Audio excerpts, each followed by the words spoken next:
Hi friends, ಎಲ್ಲರಿಗೂ ನಮಸ್ಕಾರ. Welcome to Aishwarya lunch box. ನಾನಿವತ್ತು ನಿಮಗೆ ಮಶ್ರೂಮ್ ಮಸಾಲ ಕರಿ ಮಾಡೋದು ಹೇಗೆ ಅಂತ ತೋರಿಸ್ತೀನಿ. ಈ ಮಸಾಲ ಕರಿ ಚಪಾತಿಗೆ, ಪರೋಟಾಗೆ ಕಾಂಬಿನೇಷನ್ ಆಗಿ ತುಂಬಾ ಚೆನ್ನಾಗಿರುತ್ತೆ. ತುಂಬ ಕಡಿಮೆ ಇಂಗ್ರೀಡಿಯೆಂಟ್ ಹಾಕಿ ಕ್ವಿಕ್ಕಾಗಿ ಈ ಮಸಾಲ ಕರಿನ ಪ್ರಿಪೇರ್ ಮಾಡ್ಕೋಬೋದು. ಹಾಗಿದ್ರೆ ಈ ಮಶ್ರೂಮ್ ಮಸಾಲ ಕರಿನ ಯಾವ ಥರ ಪ್ರಿಪೇರ್ ಮಾಡೋದು ಅಂತ ನೋಡೋಣ. ಪಾತ್ರೆ ಬಿಸಿ ಮಾಡಿಕೊಂಡು 2 ಟೇಬಲ್ ಸ್ಪೂನ್ ಎಣ್ಣೆ ಹಾಕ್ತಾಯಿದ್ದೀನಿ. ಎಣ್ಣೆ ಬಿಸಿ ಆದಮೇಲೆ ಒಂದು ಅರ್ಧ ಇಂಚು ಚಕ್ಕೆ, 2 ಲವಂಗ ಹಾಕ್ಕೊತಾ ಇದ್ದೀನಿ. ಲವಂಗ ಮತ್ತು ಚಕ್ಕೆನ ಒಂದು 5 ಸೆಕೆಂಡ್ ಫ್ರೈ ಮಾಡಿಕೊಂಡು ಒಂದು ಮೀಡಿಯಮ್ ಸೈಜ್ ಈರುಳ್ಳಿನ ಕಟ್ ಮಾಡಿ ಹಾಕ್ಕೊತಾ ಇದ್ದೀನಿ. ಹಾಗೆ 2 ಹಸಿರು ಮೆಣಸಿನ್ಕಾಯಿ ಹಾಕ್ಕೊಂಡು ಎಣ್ಣೆಯಲ್ಲಿ ಫ್ರೈ ಮಾಡ್ಕೋಬೇಕು. ಜಾಸ್ತಿ ಫ್ರೈ ಮಾಡೋದೇನು ಬೇಡ, ಒಂದು 10 ಸೆಕೆಂಡ್ಸ್ ಫ್ರೈ ಮಾಡಿಕೊಂಡ್ರೆ ಸಾಕು. ಸ್ವಲ್ಪ ಶುಂಠಿ ಹಾಗೆ 5-6 ಬೆಳ್ಳುಳ್ಳಿ ಹಾಕ್ಕೊತಾ ಇದ್ದೀನಿ. ಇಷ್ಟೂ ಲೈಟಾಗಿ ಫ್ರೈ ಮಾಡ್ಕೋಬೇಕು. ನಂತರ ಸ್ವಲ್ಪ ಪುದೀನ ಸೊಪ್ಪು ಹಾಗೆ ಸ್ವಲ್ಪ ಕೊತ್ತಂಬರಿ ಸೊಪ್ಪು ಹಾಕಿ ಸ್ಟವ್ನ ಆಫ್ ಮಾಡಿಕೊಂಡು ಮಿಕ್ಸ್ ಮಾಡ್ಕೋಬೇಕು. ಕೊತ್ತಂಬರಿ ಸೊಪ್ಪು, ಪುದೀನ ಸೊಪ್ಪು ಎರಡೂ ಸ್ವಲ್ಪ ಬಾಡಿದ್ರೆ ಸಾಕಾಗುತ್ತೆ. ಇದನ್ನು ತಣ್ಣಗಾಗೋದಕ್ಕೆ ಬಿಟ್ಟು ನಂತರ ಒಂದು ಮಿಕ್ಸಿ ಜಾರ್ಗೆ ಹಾಕ್ಕೊಂಡು ಸ್ವಲ್ಪ ನೀರು ಆ್ಯಡ್ ಮಾಡಿಕೊಂಡು ನೈಸಾಗಿ ಗ್ರೈಂಡ್ ಮಾಡ್ಕೋಬೇಕು. ನೋಡಿ, ಈ ಥರ ನೈಸಾಗಿ ಗ್ರೈಂಡ್ ಮಾಡ್ಕೋಬೇಕು. ಮತ್ತು ಅದೇ ಪಾತ್ರೆನ ಬಿಸಿಗಿಟ್ಕೊಂಡು 7-8 ಸ್ಪೂನ್ ಅಡುಗೆ ಎಣ್ಣೆ ಹಾಕ್ಕೊತಾ ಇದ್ದೀನಿ. ಮಸಾಲ ಕರಿಗಳನ್ನ ಪ್ರಿಪೇರ್ ಮಾಡಬೇಕಾದ್ರೆ ಸ್ವಲ್ಪ ಎಣ್ಣೆ ಜಾಸ್ತಿನೇ ಹಾಕ್ಕೊಂಡ್ರೆ ಚೆನ್ನಾಗಿರುತ್ತೆ. ಎಣ್ಣೆ ಬಿಸಿ ಆಗಿದೆ.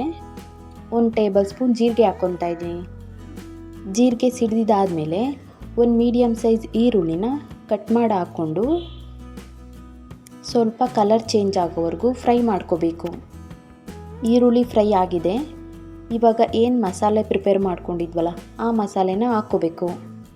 ಮಿಕ್ಸಿ ಜಾರ್ಗೆ 1-2 ಸ್ಪೂನ್ ನೀರು ಹಾಕ್ಕೊತಾ ಇದ್ದೀನಿ.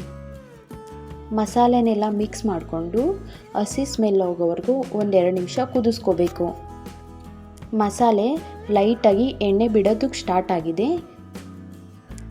ಇವಾಗ ಅರ್ಧ ಸ್ಪೂನ್ ಖಾರದ ಪುಡಿ, 1 ಸ್ಪೂನ್ ಕಾಶ್ಮೀರಿ ಚಿಲ್ಲಿ ಪೌಡರ್ನ ಹಾಕ್ಕೊತಾ ಇದ್ದೀನಿ. ಈ ಖಾರದ ಪುಡಿನ ಕಲ್ಲರ್ಗೆ ಅಂತ ಹಾಕ್ಕೊಂಡಿದ್ದೀನಿ, ನೀವು ಬೇಕಾದ್ರೆ ಸ್ಕಿಪ್ ಮಾಡ್ಕೋಬೋದು. 1 ಸ್ಪೂನ್ ಧನಿಯಾ ಪುಡಿ, ಅರ್ಧ ಸ್ಪೂನ್ ಗರಂ ಮಸಾಲ, ಸ್ವಲ್ಪ ಅರಿಶಿಣ, ಇಷ್ಟನ್ನು ಹಾಕ್ಕೊಂಡು ಮಸಾಲೆನೆಲ್ಲ ಮಿಕ್ಸ್ ಮಾಡ್ಕೋಬೇಕು. ನೋಡಿ, ಈ ಥರ ಎಲ್ಲದನ್ನು ಮಿಕ್ಸ್ ಮಾಡ್ಕೊಂಡಿದ್ದೀನಿ. ರುಚಿಗೆ ತಕ್ಕಷ್ಟು ಉಪ್ಪು ಹಾಕ್ಕೊತಾ ಇದ್ದೀನಿ. ಹಾಗೆ 1/4 ಸ್ಪೂನ್ ಪೆಪ್ಪರ್ ಪೌಡ್ರನ್ನೂ ಆ್ಯಡ್ ಮಾಡ್ಕೊತಾ ಇದ್ದೀನಿ. ಖಾರದ ಪುಡಿನ ಆ್ಯಡ್ ಮಾಡಬೇಕಾದ್ರೆ ಸ್ವಲ್ಪನೇ ಆ್ಯಡ್ ಮಾಡ್ಕೋಬೇಕು, ಯಾಕೆಂದರೆ ಆಲ್ರೆಡಿ ಹಸಿರು ಮೆಣಸಿನ್ಕಾಯಿ ಹಾಕಿರ್ತೀವಿ. ಇಲ್ಲಿ ಪೆಪ್ಪರ್ ಪೌಡ್ರನ್ನ ಹಾಕೋದ್ರಿಂದ ಖಾರ ಜಾಸ್ತಿ ಆಗೋ ಚಾನ್ಸಸ್ ಇರುತ್ತೆ. ಸೊ ಹಾಗಾಗಿ ಖಾರದ ಪುಡಿನ ಸ್ವಲ್ಪ ಹಾಕ್ಕೋಬೇಕು. ನೆಕ್ಸ್ಟು ಸ್ವಲ್ಪ ಮೊಸರು ಹಾಕ್ಕೊತಾ ಇದ್ದೀನಿ. ಲೋ ಫ್ಲೇಮಲ್ಲೇ ಇಟ್ಕೊಂಡು ಎಲ್ಲದನ್ನು ಮಿಕ್ಸ್ ಮಾಡ್ಕೋಬೇಕು. ಲೈಟಾಗಿ ಮಸಾಲೆ ಕುದಿಯೋದು ಸ್ಟಾರ್ಟ್ ಆದಮೇಲೆ ಮಶ್ರೂಮ್ ಹಾಕ್ಕೊತಾ ಇದ್ದೀನಿ. ಮಶ್ರೂಮ್ನ ಮಸಾಲೆಲೆಲ್ಲ ಚೆನ್ನಾಗಿ ಮಿಕ್ಸ್ ಮಾಡ್ಕೋಬೇಕು. ಈ ಥರ ಮಸಾಲೆ ಆಗೋ ಥರ ಮಿಕ್ಸ್ ಮಾಡ್ಕೊಂಡಿದ್ದೀನಿ. ಮೀಡಿಯಮ್ ಫ್ಲೇಮಲ್ಲೇ 1-2 ನಿಮಿಷ ತಿರುಗಿಸ್ಕೋಬೇಕು. ಇದು ನೀರು ಬಿಡೋಕ್ಕೆ ಸ್ಟಾರ್ಟ್ ಆಗುತ್ತೆ. ನೀರು ಹಾಕ್ಕೊತಾ ಇದ್ದೀನಿ ನಾನು. ಗ್ರೇವಿ ಎಷ್ಟು ಕನ್ಸಿಸ್ಟೆನ್ಸಿನಲ್ಲಿ ಬೇಕೋ ಆ ಕನ್ಸಿಸ್ಟೆನ್ಸಿನಲ್ಲಿ ನೋಡಿಕೊಂಡು ನೀರು ಹಾಕ್ಕೊಳ್ಳಿ. ಇದು ಬೇಯೋದಕ್ಕೆ ತುಂಬ ಟೈಮ್ ಏನು ತೊಗೊಳ್ಳಲ್ಲ, ಹಾಗಾಗಿ ಸ್ವಲ್ಪನೇ ನೀರು ಹಾಕ್ಕೊಂಡ್ರೆ ಸಾಕಾಗುತ್ತೆ. ಒಂದು ಲಿಡ್ ಕ್ಲೋಸ್ ಮಾಡಿ 5-6 ನಿಮಿಷ ಬೇಯಿಸ್ಕೋಬೇಕು.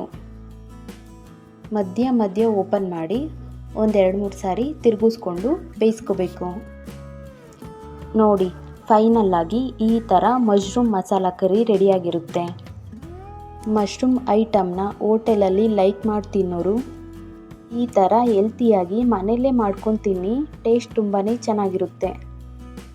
ಹಾಗಿದ್ರೆ ನೋಡಿದ್ರಲ್ಲ ಯಾವ ಥರ ಮಶ್ರೂಮ್ ಮಸಾಲ ಕರಿ ಮಾಡೋದು ಅಂತ. ಈ ಟೇಸ್ಟಿ ರೆಸಿಪಿನ ನಿಮ್ಮ ಮನೇಲೂ ಟ್ರೈ ಮಾಡಿ ಟೇಸ್ಟ್ ಮಾಡಿ.